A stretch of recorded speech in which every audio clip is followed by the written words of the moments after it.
Om Swastiastu, semoga sejahtera untuk kita semua. Bertemu lagi di channel saya. Nah, pada kesempatan kali ini kita akan belajar tentang dimensi, angka penting, dan pembulatan. Yuk kita mulai saja dari yang pertama, mengenai dimensi. Nah, dimensi ini adalah sebuah lambang dari besaran pokok, di mana kita sudah mempelajari mengenai 7 besaran pokok pada kesempatan kita terdahulu. Nah, 7 besaran pokok itu adalah panjang, massa, waktu, kuat arus listrik, suhu, jumlah zat, dan intensitas cahaya. Di mana satuan dari panjang ini adalah meter atau yang dilambangkan dengan M. Nah, panjang atau meter ini memiliki lambang dimensi L besar. Kemudian massa, satuan kilogram atau kg, kemudian lambang dimensinya adalah M besar. Waktu, satuan internasionalnya adalah second atau S. Nah, lambang dimensinya adalah T besar. Kemudian kuat arus, satuan internasionalnya adalah ampere atau A, di mana lambang dimensi dari kuat arus listrik adalah I besar. Selanjutnya suhu, dalam satuan Kelvin atau K, lambang dimensinya adalah theta. Selanjutnya jumlah zat, satuannya adalah mol, lambang dimensinya adalah N besar. Dan yang terakhir adalah intensitas cahaya, di mana satuan ini adalah kandela atau CD. Nah, lambang dimensi dari intensitas cahaya adalah J besar. Oke, sampai sana. Kita lanjutkan. Nah, di sini ada besaran turunan. Nah, kita tahu bahwa besaran turunan ini adalah hasil turunan dari 7 besaran pokok tersebut. Nah, kita mulai dari luas. Luas, besaran turunan ini merupakan turunan dari besaran pokok panjang. Kenapa? Karena luas kan panjang kali lebar untuk mencarinya, di mana panjang merupakan besaran pokok panjang, lebar juga panjang. Nah, dengan satuan dari luas itu adalah meter persegi, maka dimensinya adalah, karena dia meter L, kemudian persegi, yaitu juga kuadrat. Jadi, besaran turunan luas itu memiliki dimensi L pangkat 2. Selanjutnya untuk volume. Volume juga panjang kali lebar kali tinggi. Lebar dan tinggi termasuk dalam besaran pokok panjang, sehingga satuannya adalah meter pangkat 3 dan dimensinya adalah L pangkat 3. Lanjut. Yang ketiga itu adalah kecepatan. Kecepatan itu adalah hasil bagi antara jarak terhadap waktu. Nah, di mana jarak merupakan besaran pokok dari panjang dan waktu adalah besaran pokok waktu, maka satuan dari kecepatan adalah meter per second. Nah, berdasarkan itu, maka dimensi dari kecepatan adalah L per T. Atau bisa ditulis dengan L T negatif 1. Lanjut ke percepatan. Nah, percepatan ini adalah perubahan kecepatan terhadap waktu. Kita sudah tahu tadi, kecepatan adalah lambang dimensinya adalah L T pangkat negatif 1. Nah, kecepatan kemudian dibagi dengan waktu lagi, maka kesatuannya adalah meter per second kuadrat. Maka dimensinya adalah L per T kuadrat. Atau bisa ditulis L T pangkat negatif 2. Lanjut, massa jenis. Massa jenis ini merupakan massa per volume, di mana massa adalah besaran pokoknya massa. Volume tadi di sini kita lihat besaran pokoknya adalah panjang. Jadi diturunkan dari besaran pokok massa dan panjang. Satuan dari massa jenis ini adalah kilogram per meter kubik, sehingga kilogram lambang dimensinya adalah M, kemudian meter lambang dimensinya adalah L pangkat 3, sehingga kita bisa tulis juga M, L pangkat negatif 3 untuk massa jenis. Selanjutnya, gaya. Kita kalau lebih cepat lagi, lihat aja dari satuan. Gaya memiliki satuan kilogram meter per second kuadrat. Sehingga kilogram meter M besar, kemudian meter L, kemudian per second T kuadrat. Atau kita tulis menjadi MLT pangkat negatif 2. Lanjut. Untuk energi, ya selanjutnya energi. Energi untuk semua energi seperti energi potensial, energi kinetik, energi mekanik, itu sebenarnya sama. Dimensinya juga sama, hanya saja untuk mempermudah kita menggunakan salah satu bentuk energi. Misalnya ya, energi apa ini? Energi kinetik mungkin ya, energi kinetik atau energi potensial. Ya, energi potensial itu kan massa kali gravitasi kali ketinggian atau M kali G kali H. Nah, M itu adalah massa. G itu apa? Percepatan, dia termasuk percepatan. Dah kita tahu tadi di sini, LT pangkat negatif 2. Kemudian panjang. Panjang adalah L. Sehingga satuannya di sini adalah kilogram kali meter kuadrat per second kuadrat. Dengan besaran pokoknya adalah massa, panjang, dan waktu. Nah, dimensi dari energi ini adalah, kita lihat dari satuannya, kilogram, kita tulis M besar. Kemudian dimensi dari meter, L, karena dia kuadrat, di sini pangkat 2. Kemudian per, second, itu lambang dimensinya T. Kemudian di kuadrat ada pangkat 2. Sehingga kita bisa tulis juga menjadi ML kuadrat T pangkat negatif 2. Oke, usaha. Nah, usaha di sini kan dia adalah gaya dikali panjang. Sama juga dengan energi. Satuannya adalah kilogram meter kuadrat per second kuadrat. Karena dia sama, otomatis lambang dimensinya juga sama, yaitu M L kuadrat kali T pangkat negatif 2. Nah, kemudian tekanan. Tekanan adalah besarnya gaya per satuan luas, kan gitu ya. Gaya di sini kalian lihat. Nah, ini udah ada gaya. Oke, kita masukkan saja. Dibagi dengan luas juga sudah ada L pangkat negatif L pangkat 2. Nah, kemudian satuan dari tekanan adalah kilogram per meter second kuadrat. Nah, kita ikutin saja kilogramnya ini meter. Kemudian per L T negatif 2. Nah, atau kita bisa tulis ML negatif 1 kali T negatif 2.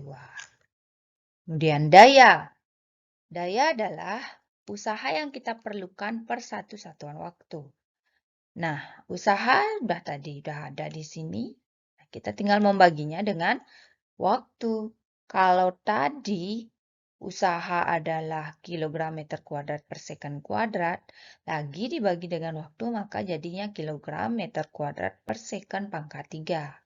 Sehingga Dimensinya adalah ml kuadrat per t pangkat 3 atau ml kuadrat t pangkat negatif 3.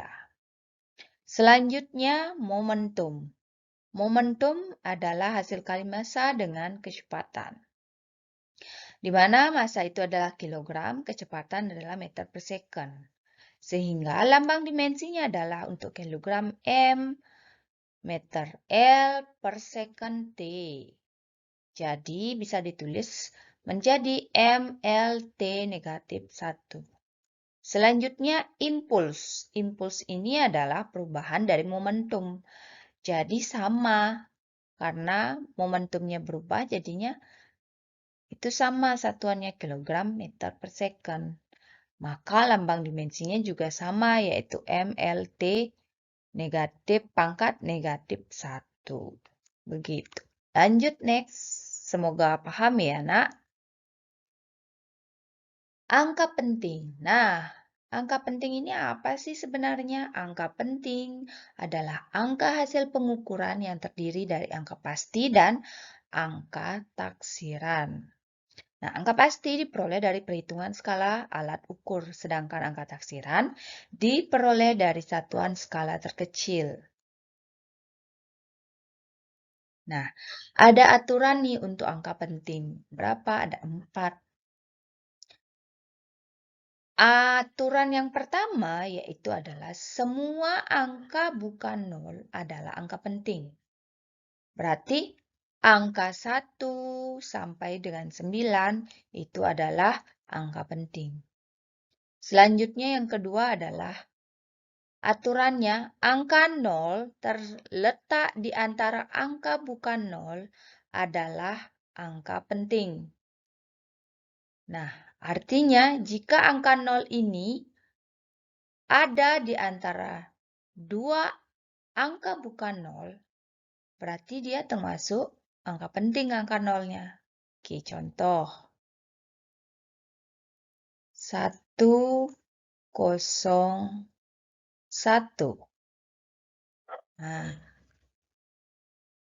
Nah, 0 ini kan ada di antara angka 1 dan angka 1. Nah, maka angka 0 ini termasuk dia adalah angka penting. Begitu. Lanjut. Aturan yang ketiga, angka 0 di sebelah kiri angka bukan 0 adalah bukan angka penting. Contoh. Misalnya nih, 0,01.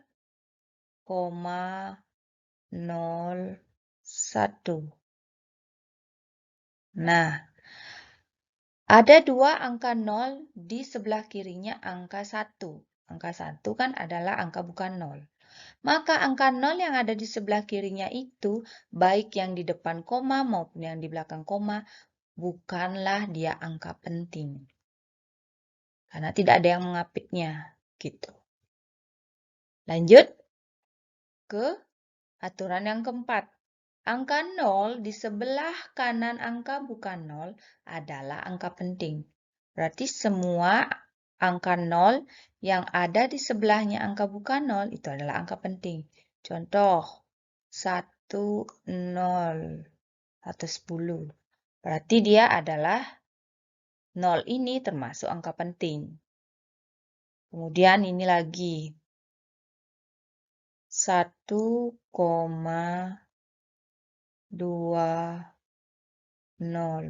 Nah, jadi 0 di sini dia termasuk juga angka penting karena dia ada di sebelah kanan angka bukan 0. Oke, next.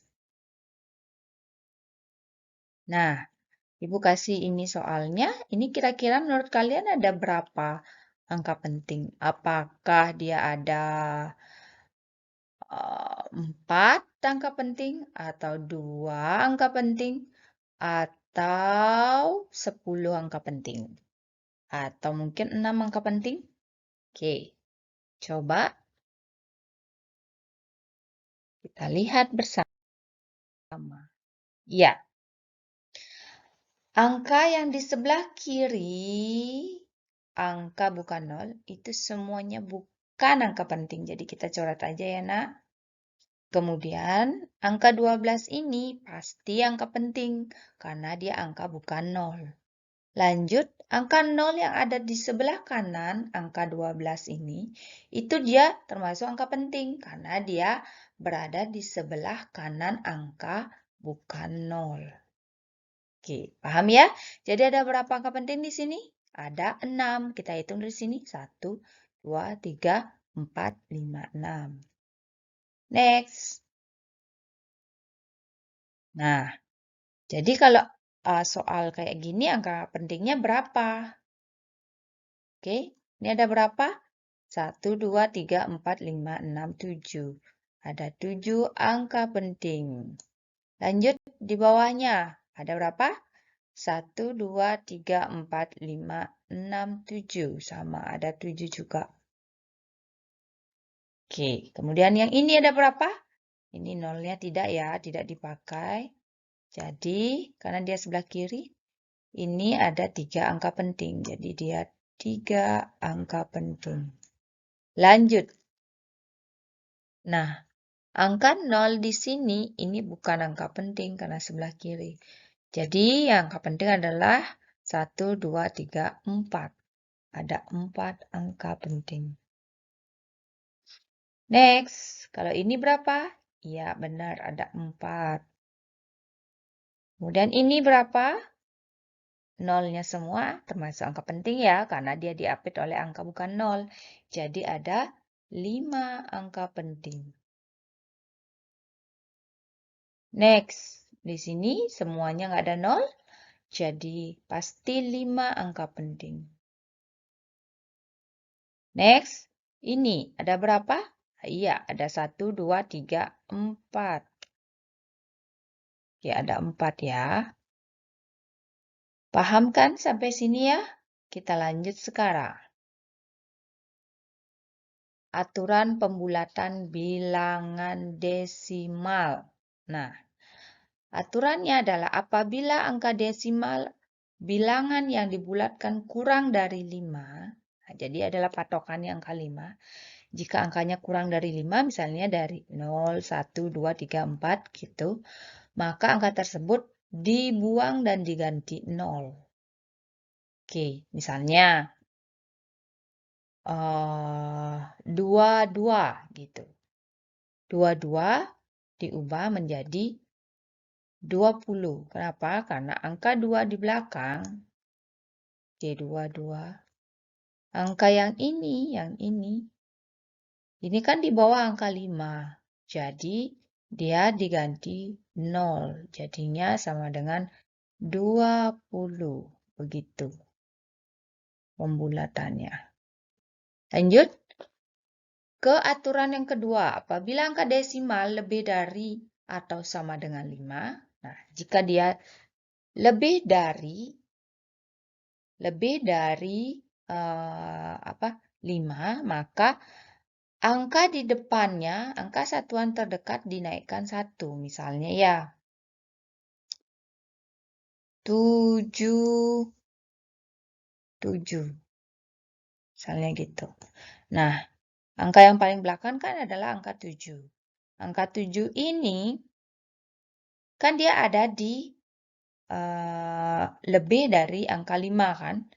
Karena lebih dari angka 5, maka 7 ini akan dibulatkan ke atas. Jadi, di depan angka 7 adalah angka 7. Berarti angka 7 tambah 1, 8.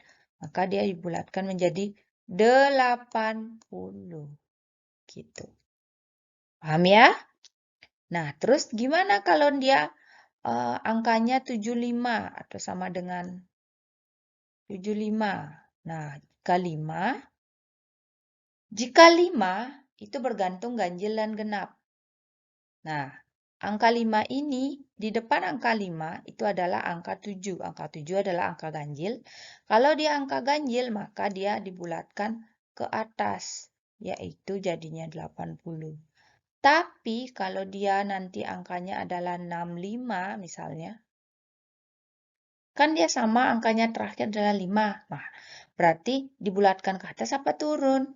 Lihat dari depan dari angka 5, yaitu angka 6. Angka 6 itu adalah genap. Kalau genap berarti dia turun jadi 60. Gitu hasilnya. Paham ya? Paham? Oke, next.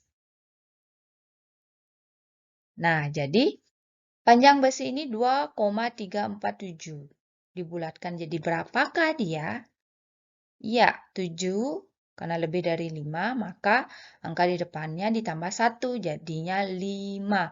Maka dibulatkan menjadi 2,350, tapi nolnya tidak ditulis. Lanjut, panjang aluminium 2,342. Nah, ini angka yang di paling belakang kan angka 2. Di bawah 5. Karena di bawah 5, maka dibulatkan menjadi 0. Maka jadinya 2,340. Nah, bagaimana nanti kalau misalnya 2,345?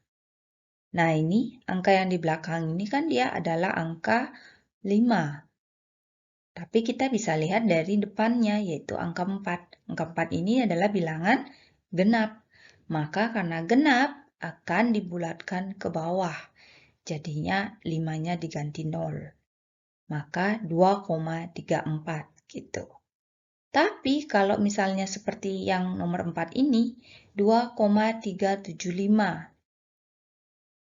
Di depan angka 5 ini adalah angka ganjil, yaitu angka 7.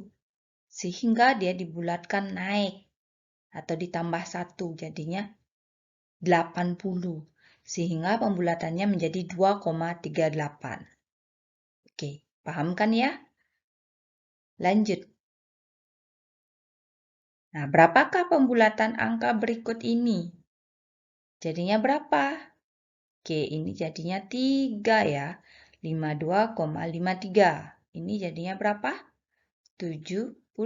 Maka 24,67. Terakhir yang ini jadinya berapa? Ini ganjil?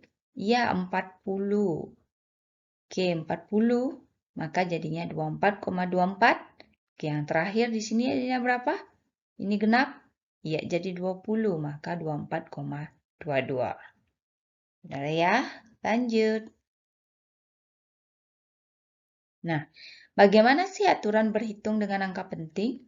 Nah, untuk penjumlahan dan pengurangan, hasil penjumlahan atau pengurangan angka penting itu hanya boleh mengandung satu angka taksiran.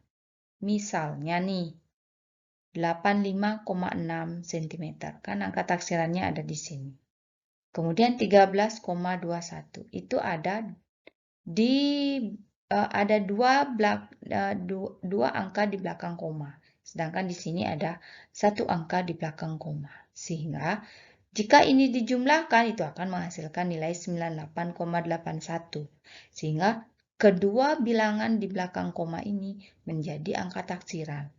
Kan tidak boleh hanya mengandung satu angka taksiran, maka harus dibulatkan. 81 berarti dia dibulatkan menjadi 80 sehingga ditulis menjadi 98,8 cm. Oke, untuk perkalian dan pembagian. Nah, hasil perkalian atau pembagian angka penting ditulis sebanyak angka penting yang paling sedikit. Nah, contoh, 63,2 ada berapa angka penting? Iya, ada 3 kan? Kemudian 3,5 ini adalah menjadi 2 angka penting. Maka hasil kali 3 angka penting dengan 2 angka penting harus menghasilkan 2 angka penting. Berarti kita harus ubah menjadi 2 angka penting. Oke, next. Nah, di sini hasil kali ini adalah 221,20 cm kuadrat. Ditulisnya menjadi 220 karena ini dibulatkan. Nah, sehingga menjadi 2 angka penting. Penarikan akar juga seperti itu. Hasil penarikan akar ditulis sebanyak angka penting yang ditarik akarnya. Misalnya 85 adalah 2 angka penting. Akar dari 85 diperoleh adalah 9,2195. Berarti kalian harus ubah menjadi 2 angka penting. Nah, 95 itu kan jadinya 100 pembulatannya karena dia naik 100 Maka di sini adalah jadinya 200, ya kan? Berarti 22. Nolnya yang 2 ini nggak ditulis. 9,22. 22 itu kan dibulatkan menjadi 20, sehingga 9,2. 2 angka penting. Next. Nah, ini juga salah satu contohnya ya. Jika ini dijumlahkan, itu kan jadinya semua angka pentingnya, semua angka taksiran yang tertulis ketiganya ini termasuk angka taksiran kan nggak boleh. Jadi kita harus bulatkan. 38 menjadi 40, 44 menjadi 4. Jadi 4,14. Maka hanya mengandung satu angka taksiran. Lanjut ke soal selanjutnya, yaitu ini 2,8538 ditambah, dikali 1,29. Nah, hasil perkaliannya adalah 3,681402. Nah, ini kan 2,8 ini kan dia adalah jumlahnya yang 5 angka penting. Sedangkan yang di bawahnya adalah 3 angka penting. Maka hasil perkaliannya ini kita harus jadikan 3 angka penting. Sedangkan hasil yang sebenarnya ini kan ada 7 angka penting. Berarti kita bulatkan menjadi 3,68 angka penting. Gitu. Sehingga dia jumlah angka pentingnya adalah 3. Oke, sampai di sana pembahasan kita mengenai dimensi, angka penting, dan pembulatan. Semoga bermanfaat ya. Terima kasih. Om Santi, Santi, Santi Om.